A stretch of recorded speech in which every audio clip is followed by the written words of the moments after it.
Our weekend retreat at Lee Abbey. Day 1. A peaceful getaway.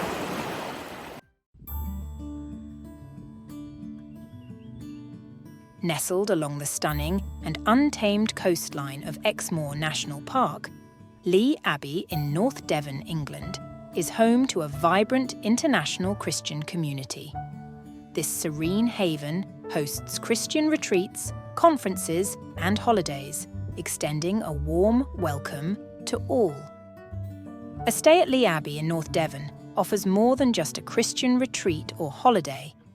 It's an opportunity to encounter Jesus Christ through worship, teaching, ministry, and meaningful interactions with the community.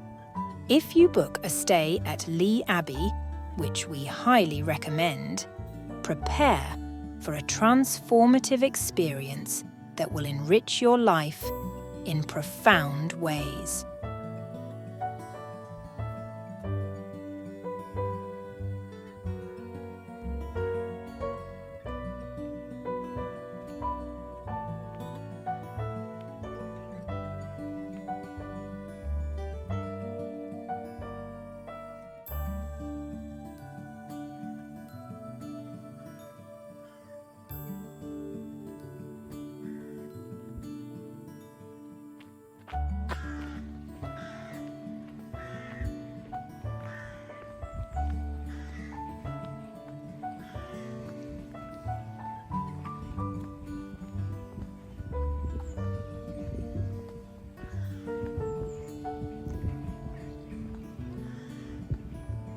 The story of Lee Abbey begins with Roger de Pemberton, one of its eventual co-founders.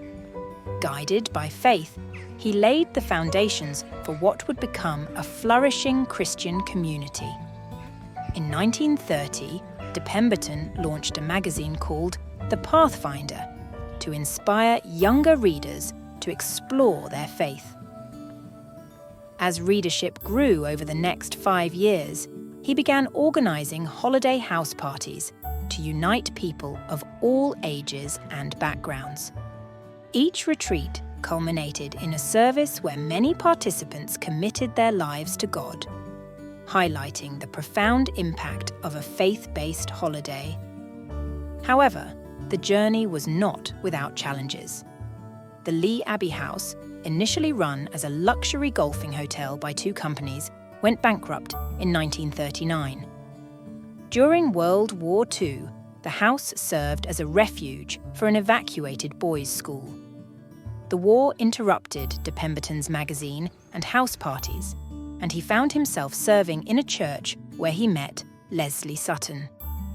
Together, they explored the idea of finding a permanent centre for their retreats. Recalling the Lee Abbey building, they rented it during the August holidays with the support of the headmaster. Impressed by their mission, the headmaster helped them purchase Lee Abbey after the war.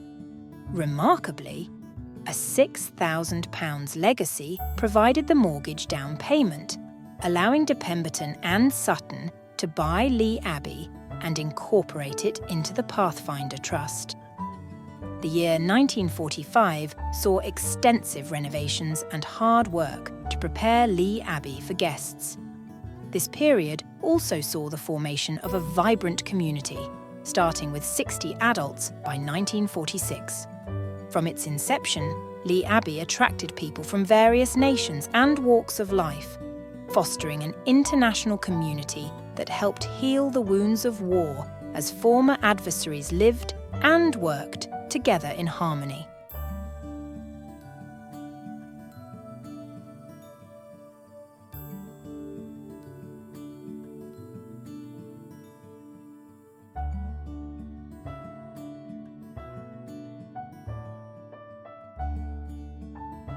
Before we continue the story of Lee Abbey after the Second World War, let's journey back into the distant past, to the Stone Age, when farmers and cattle raisers first settled on Exmoor. Moving on from the distant past, we arrive at around 250 BC, when farm settlers from Brittany arrived and started cultivating the more fertile parts of the moor. Even today, remnants of their presence, stones from castles, camps and stone circles, can be seen in Linton and the Valley of Rocks.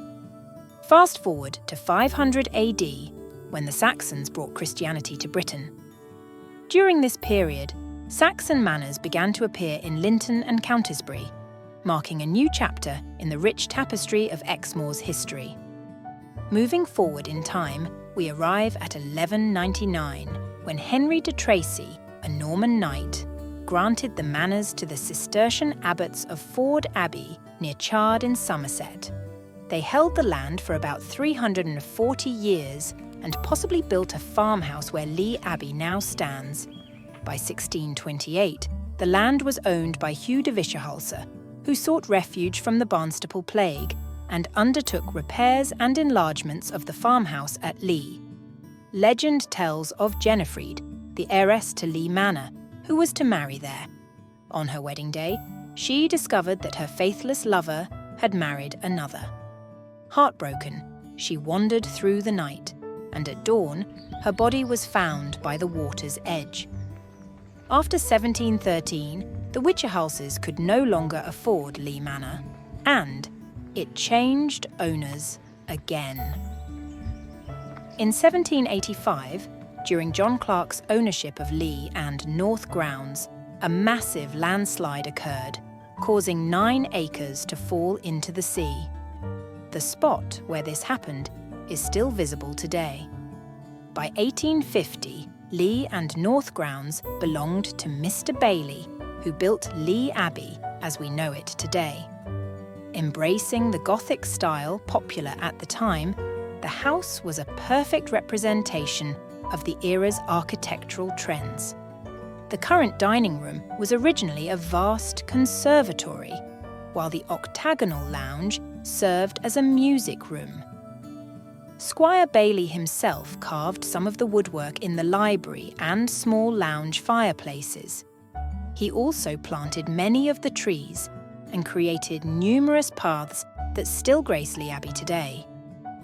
In 1924, 2 companies purchased Lee Abbey and attempted to run it as a luxury hotel, adding many bedrooms and 2 golf courses.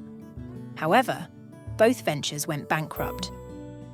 The onset of war and the remote location made it difficult to sustain an expensive golfing hotel.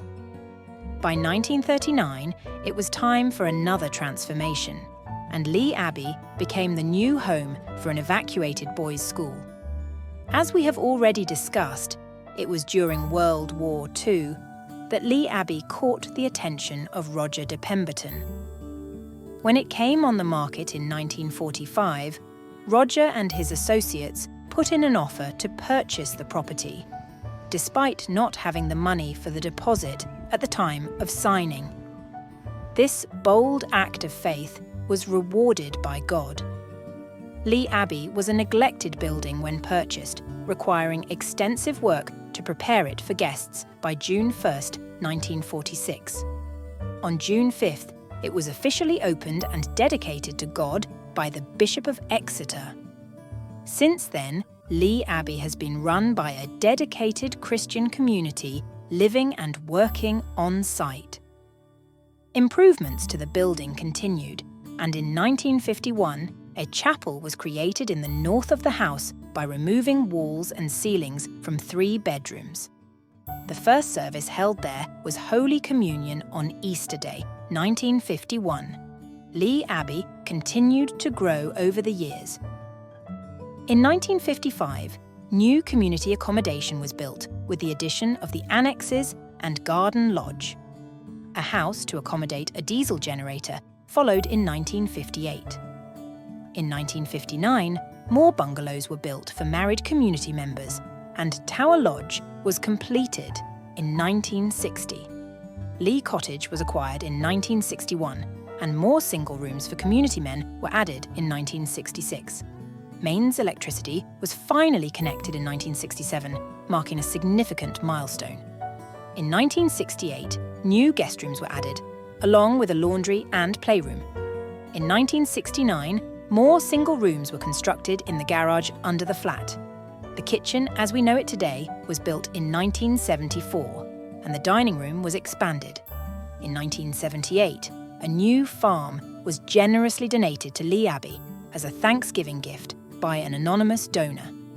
That same year, a community kitchen, lounge, and TV room were added. On June 6, 1983, marking Lee Abbey's 37th anniversary, the Archbishop of Canterbury opened the Preston Room, a new conference room opposite reception. Continuing the story of Lee Abbey, we come to 1984, when the Beach Chapel was opened by Dennis Wakeling, then chairman of the Lee Abbey Council and Bishop of Southwell. This chapel was established in a lime storehouse next to the lime kilns beneath the Beach Chalet. Building continued with the creation of the Moos for community accommodation, and a lift was installed in the house. In 1994, guest room refurbishment began, transforming several three-bedded rooms into twin rooms with ensuite facilities. Fast forward to 2004, and we arrive at Lee Abbey's largest new venture, the Beacon Youth and Outdoor Activity Centre, opened in May. Using the shell of the old dairy barn, this facility leverages the unique location for activity holidays aimed at groups of young people, regardless of their faith. With the Beacon, Lee Abbey took a bold step in a new direction. In 2007, the new youth and children's suite of rooms and facilities was opened as part of the Towards Tomorrow project, providing a robust base for activities. The team now works closely with the Beacon to offer the best of both facilities to as many people as possible. In 2011, a much-needed upgrade to a block of community rooms at the Moos was completed, providing high-quality accommodations for the dedicated volunteers at Lee Abbey. Following this, and much to the delight of many guests, the dining room was extended and redecorated, making mealtimes lighter, airier, and less cramped. The kitchen also received a refit, complete with new flooring, wall coverings, and equipment. During the winter of 2015-16, the house was closed for extensive renovations. These improvements included a bright new reception area, removal of steps from corridors for better wheelchair access, widespread redecoration, rewiring, replumbing, and a host of upgraded ensuite rooms. This, of course, is not the end of the story of Lee Abbey. The journey continues with ongoing developments to the house, the estate, and, most importantly, the vibrant community of people and their faith in God.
After a delicious supper of cottage pie, we decided to take a stroll down to the beach. The walk was delightful, offering scenic views all the way. However, as you can imagine, what goes down must come back up, and the hill was quite steep on the return journey.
Here, you can see the Beach Chalet, which, situated right by the beach, serves as an ideal base for groups of up to 12 to enjoy time together. Beneath the Beach Chalet is the Beach Chapel.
Stay tuned for part 2 of this video series.